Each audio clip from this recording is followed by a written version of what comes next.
Hello everyone, it is Sabra from Hoof Falls and Foot Falls.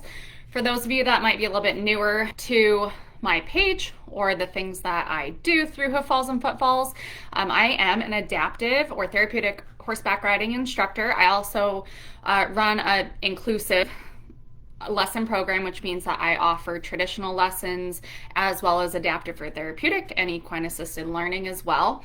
And in addition to those lessons at my barn, I also have a huge heart for educating and empowering and equipping fellow instructors that offer adaptive or therapeutic riding with more education and knowledge so that you guys can go out and impact lives, make a change, and provide safe, high quality services to whoever your students are. So this live stream is going to address a Ask an Instructor question that was submitted by one of the followers here on the page. And this question is, what are some things that you have found helpful in dealing with riders who have ODD diagnosis? So ODD is Oppositional Defiance Disorder. So that's going to be the diagnosis that we talk about today.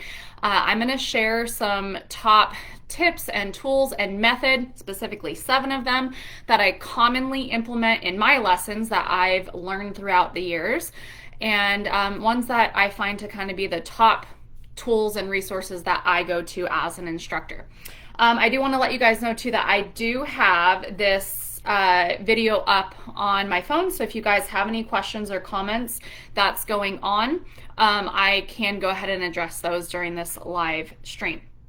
So oppositional defiance disorder, just to kind of cover like what it is and what we might see out in the arena, it is a type of a behavior disorder. And the characteristics of this, which it's commonly seen in youth and teens, but it can absolutely continue into adulthood, is a student that has oppositional defiance disorder. We're going to see things like patterns of behavior that show them being uncooperative, defiant. They might even be hostile towards the other peers that are in their school group, maybe in their lessons, for what we would be seeing towards parents, teachers, other authority figures. They can have really vindictive behaviors and can be manipulative and say some very unkind things when they're acting out on those behaviors that we might be seeing. So that might be something that sounds like, well, every kid kind of goes through that phase. So what sets that apart from just a kid going through a phase where they may be struggling with those behaviors to then it gets diagnosed as ODD is we're seeing a pattern of behavior, so usually more than 6 months, diagnosed by a medical professional or a mental health professional, and that would be something that someone would seek out a diagnosis and possibly get treatment from. ODD is more commonly seen in boys than girls. So those of you that are instructors kind of think about the student base that you have and are they male or female. And ODD can be standalone or it can be comorbid with other diagnoses. So that just means happening with other diagnoses. And the common one that it happens with that we see a lot in equine assisted services, especially adaptive or therapeutic riding, is ADHD. So if you have students that have ADHD, higher prevalence of possibly also having ODD that's happening along there. So we're going to go ahead and dig into the 7 tips and tools that I commonly implement in my lessons.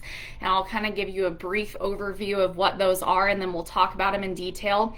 If you like educational content like this and you want more education as an adaptive or therapeutic riding instructor, especially on working with different types of students, disabilities, all that good stuff, check out the Intuitive Instructor Club. It is a online resource of right now over 160 videos in our database.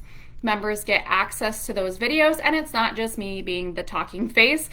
There are several other advanced and master level instructors that provide that content and information. So check out Intuitive Instructor Club if you want some more information. All right, so top 7 tips I'm going to give you, and we'll cover them. 1, setting clear and fair boundaries. I'll tell you how and why we're going to do these.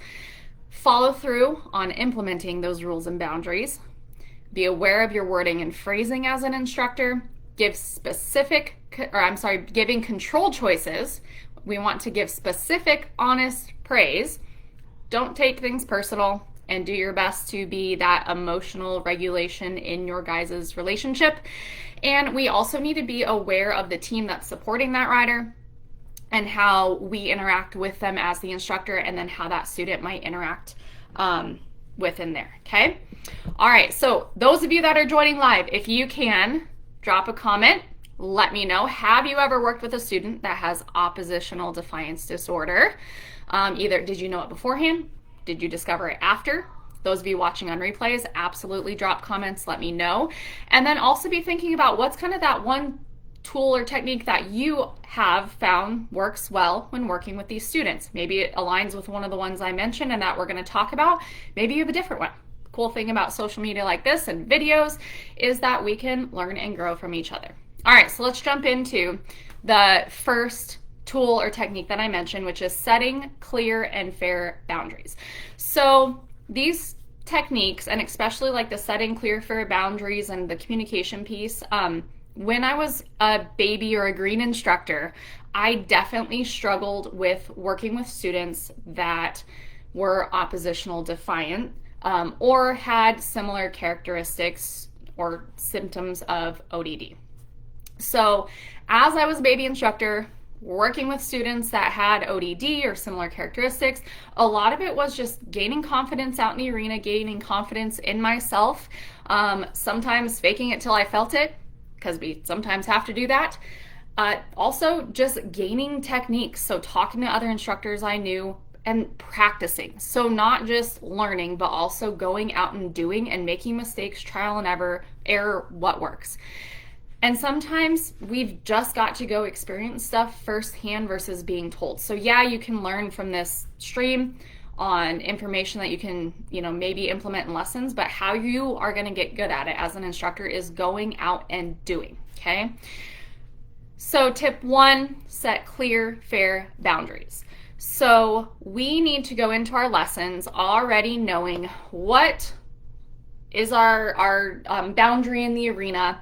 What are our rules? What are our behavioral expectations? Not just for our students that have ODD, but all of our students. So what is acceptable behavior? What is not acceptable behavior? And what are the fair and appropriate consequences of when we don't have appropriate behavior?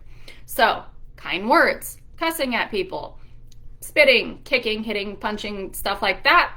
What's your rules around that when it is with the horse or even towards volunteers or you as the instructor, okay?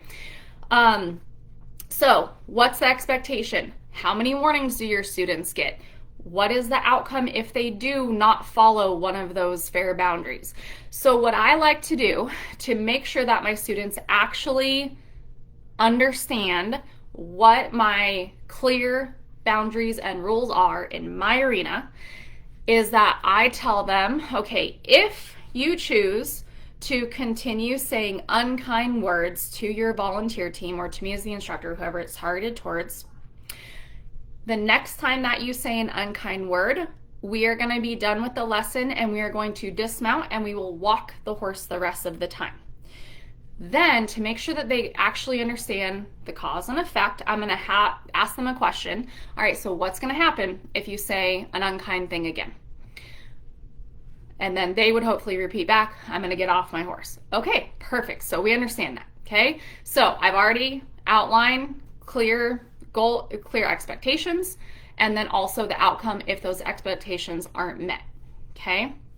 So this is going to allow the student to understand what's expected of them, and then also us as instructors, we're also reminding ourselves of what the rules are in our arena.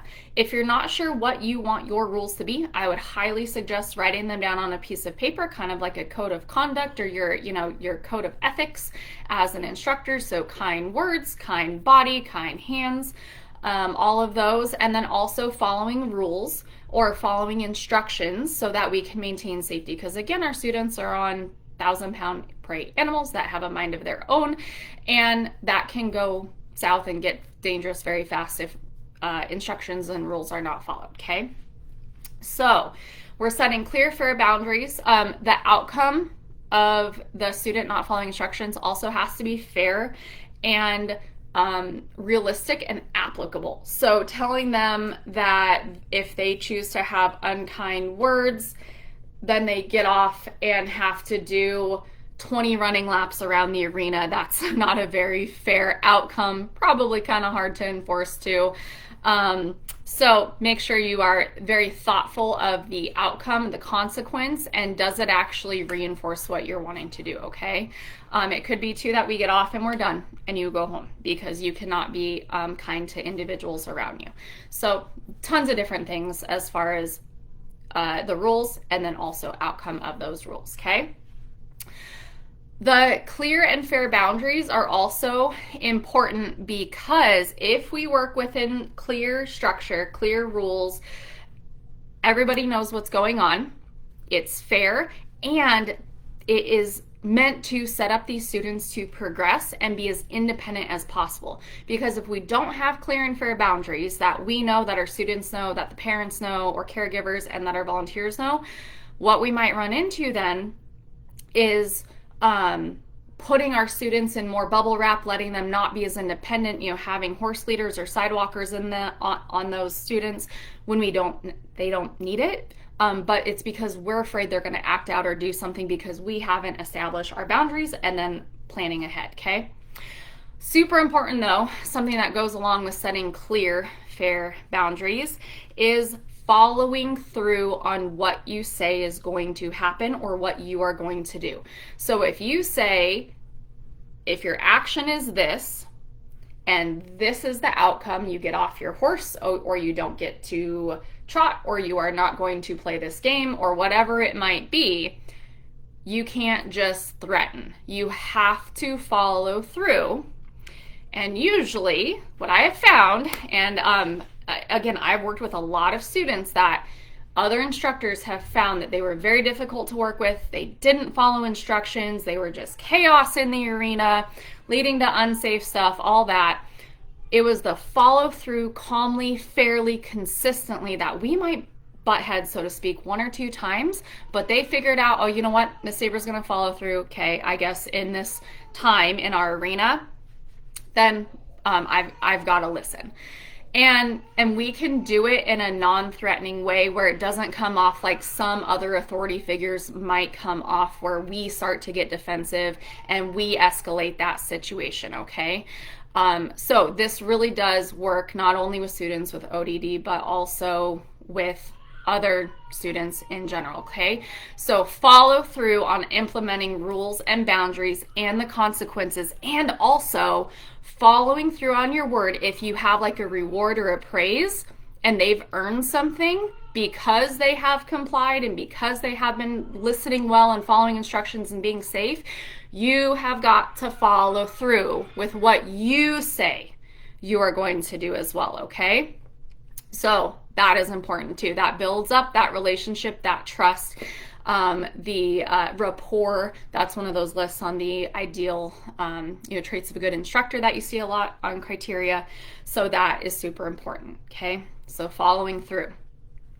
Another thing that I know I struggled with as a baby instructor is being aware of your wording and your phrasing. So how you word and phrase things, not only like the physical word, but also how you say it. So your tone, your inflection, that can maybe open up some doors to where the students might see that there's some wiggle room for them to work in and see if they can do stuff their own way and open you up to more challenging behaviors.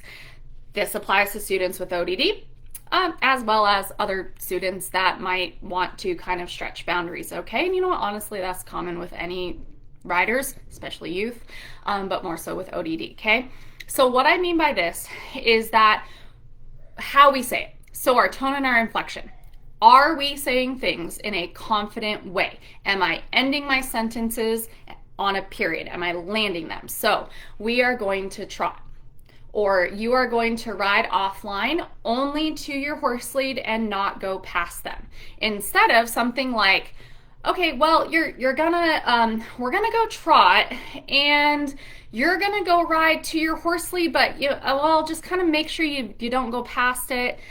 there's a change in how I say it. I'm not sounding confident. I don't really sound like I have a plan. And so their little brain is thinking, oh, there might be wiggle room. They don't know what the plan is. And I can kind of push my way around it. They could still push back, try boundaries, but it is less likely to happen if you are already confident in how you speak, you're landing your sentences, and you're not inflecting up at the end, making it sound like it's a question and it's kind of open to negotiation, okay? Or open to challenge. Our phrasing also matters. So you, as the instructor, especially those instructors in training, or those of you that are younger instructors, or those of you that were volunteers first and then you moved into the instructor world, this can be hard for you. I know this was hard for me because I was young and started as a volunteer. But we need to be aware of our phrasing to where it sounds like we are the instructor and we are in charge. So we can say, riders, we are going to go trot, instead of, all right, riders, when you're ready, let's trot. That is way too open-ended. What if the rider doesn't feel like trotting today? What if they feel like trotting now and they're going to go trot for 10 more minutes or 10 laps around the arena? So we need to be very clear in our phrasing and saying what we're expecting from our riders, start and end. And with that, with our phrasing, we can absolutely still include our riders in by giving them controlled choices. So I'm all for giving choices in our lessons. This can help our students feel empowered. They can feel part of it. It gets buy-in.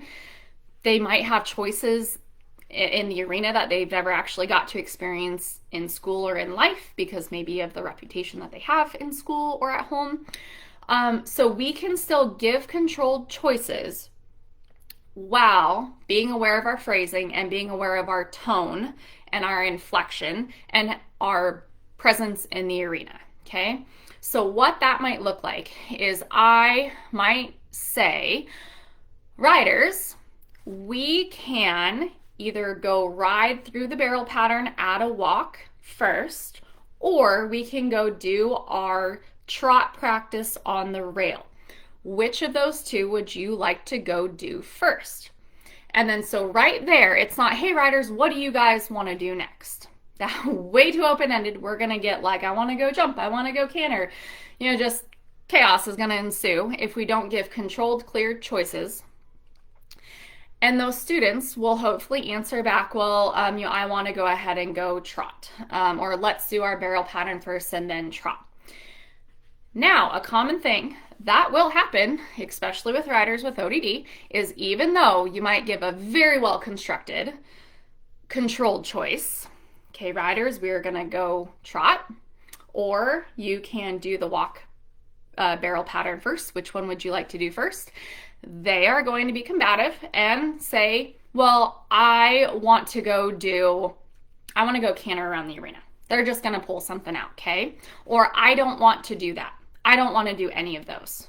It could be just as simple as that. So then you can't let that get at you. You just restate the options. Okay, well, I hear what you're saying, but right now our options are, and then restate that, okay? We might do it one more time, maybe two more times, and then we're going to move on. If your rider does not choose one of those, you can say, okay, I'll give you one more chance to you choose, or I'll just go ahead and I'll choose for you and we'll go ahead and do it. And if we don't do this, then our lesson time is over because we need to have cooperation between everybody in the arena, okay? It's really hard though when that little bit of combativeness and the argumentative comes out, that we don't let that get our hackles up and we get frustrated. We have to stay calm, restate the choices, be careful of negotiation at that point in time when there is a little bit of boundary pushing going on. We want to be fair, consistent, and follow through with what we said, okay? Because if you negotiate during that time and you give, then that is going to make it harder for the next time that you establish clear choices. And that's going to open you up then to more pushing, more trying to negotiate or trying to get some different outcome, okay? And riders with ODD might say, well, I don't want to do either of those two choices. And really they do, because trotting is one of their favorite things, or they really want to ride independently through the barrel pattern, whatever it is. But with how this diagnosis can present, they might be argumentative, even if it is something that they want to do, because that's just a trait and characteristic, okay? So we've got to just calmly work our way through it. So as we're setting clear, fair boundaries, following through, being aware of your wording and phrasing, giving controlled choices, another thing we can do too is to keep our eye out for things that we can give specific praise about, and also not just specific, but also honest praise. These kids and teens or adults sometimes, usually it's youth, but they can tell when we're just making it up. And we're praising them because we're like, oh, I don't know what else to do. Oh yeah, good job sitting up tall. And they're sitting like a sack of potatoes on the horse. That is not, that's specific praise, but is it actually accurate and honest? So make sure that you are giving specific, honest praise that is appropriate to that rider, and keep your eye out for things that you have been working on or asking them to do. So when they like politely ask their volunteer or their horse leader to hand them a bean bag, or they use a kind tone of voice when asking their horse to walk on whatever it is, catch them on it, praise them, make a big deal about it, okay? And the time that you want to do this the most is when they are the most combative or when they are the most uncooperative. Shift your brain, look for those little wins, and try to point it out with those students, all right? And I know it's hard, but it can also help you see the good in that student at that time, even if it's kind of getting frustrating, okay? All right, so we've gone through 5 so far. Now, number 6 is don't take things personal and remain calm. So students with ODD might say some very unkind things. They might act out in a way that seems very vindictive and trying to get back at you or trying to get back at their students or volunteers or even their horses. So we have got to take a breath. We have got to rationally, verbalize why that is not an okay behavior, why that word might be unkind to say, and then move on. And don't let it bother you, as hard as it might be, okay? So don't take things personal, remain calm, do some breaths. You can absolutely verbalize, I'm starting to feel frustrated right now, so I'm gonna take some breaths, and let's just go walk around the arena. You can model appropriate behavior and appropriate emotional regulation in the arena, and that might be something that these students may not have seen at home or may not have seen at school, especially when they're in environments where the caregivers or the authority figures work with them for a longer period of time than you working with them for like an hour or half an hour. Usually behaviors are not quite as bad, and you guys don't grade on each other as much when it's a short amount of time versus a whole school day, or you're living with that individual, okay? So just keep that in mind. Don't take it personal, remain calm, breathe, and if you need to decompress after the lesson, go find a trusted peer or colleague that you can appropriately talk through the information with while also respecting that rider's privacy, okay?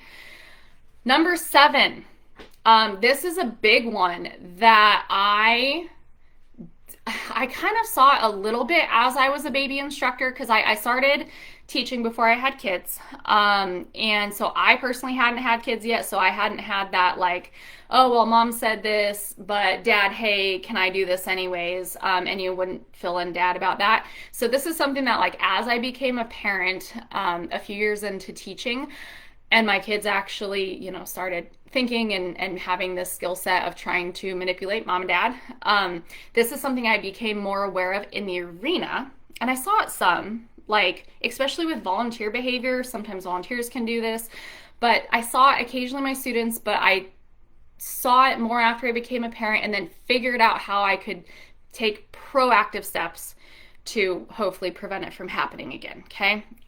So step number 7 or tip number 7 is make sure that as the instructor that you are aware of the team that is supporting the rider and making sure that the team is on the same page So like mom and dad are on the same page, and parents and teacher are on the same page, and instructor and volunteers are on the same page, so that the student doesn't play the volunteers against you as the instructor or instructor against the volunteers, okay? They're gonna try to find that chink in the armor, maybe be vindictive, say some unkind things, try to wiggle their way around the rules and boundaries. But if everybody's on board and knows the clear boundaries and rules and all of that, then that is less likely to happen.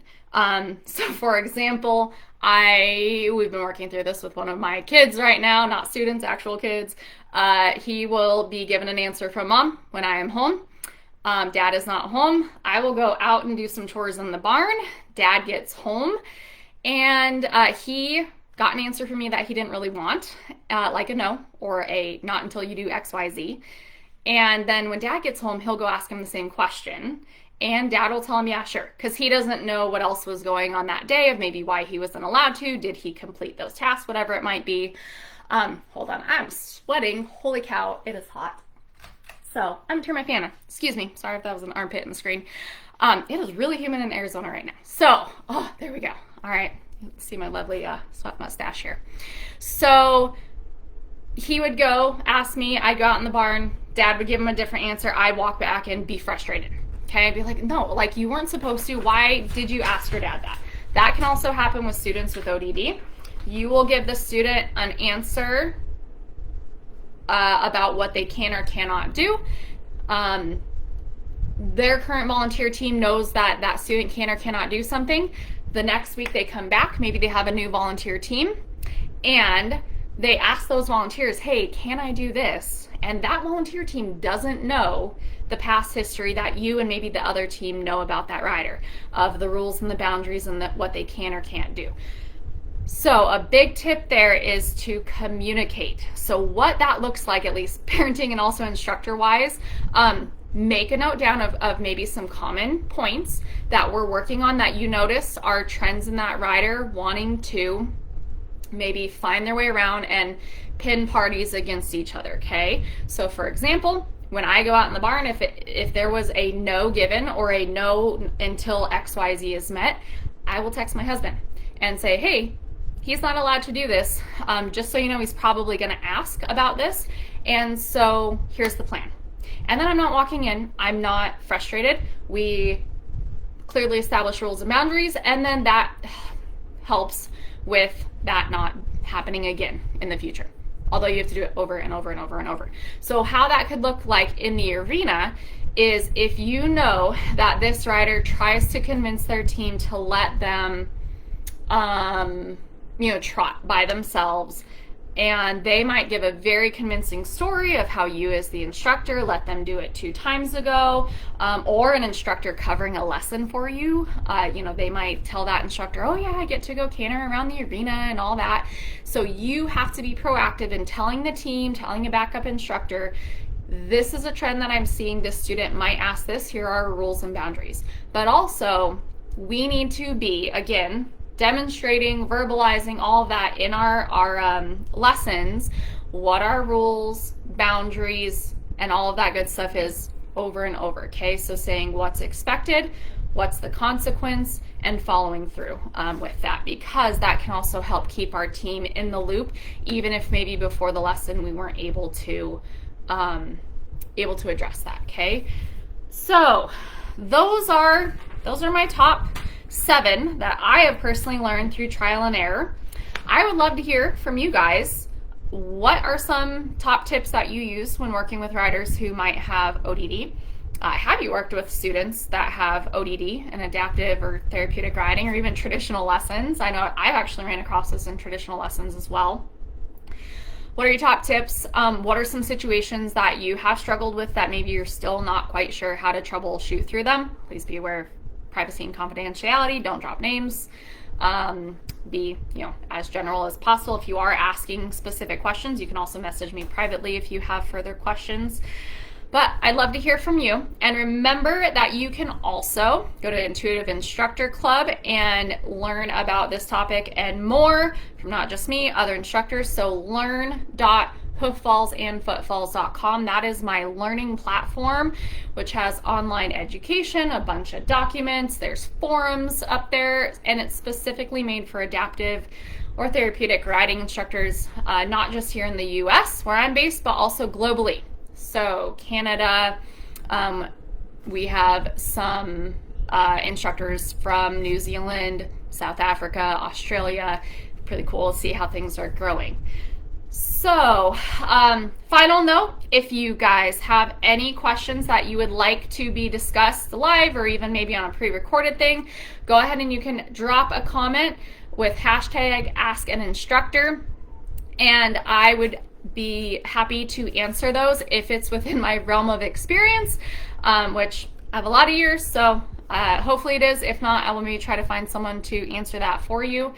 But I love hearing questions from you guys of what you guys need to know, sticking points that you guys are running into as an instructor, so that we can better equip you guys, make you feel empowered and confident, and give you guys the education that you need so that you guys can go out and impact the lives of your students through safe and high quality equine assisted activities, and in our world, probably adaptive or therapeutic riding. So thank you guys if you joined in live. If not, thank you for watching on a replay or listening on a replay, and look forward to seeing you guys again.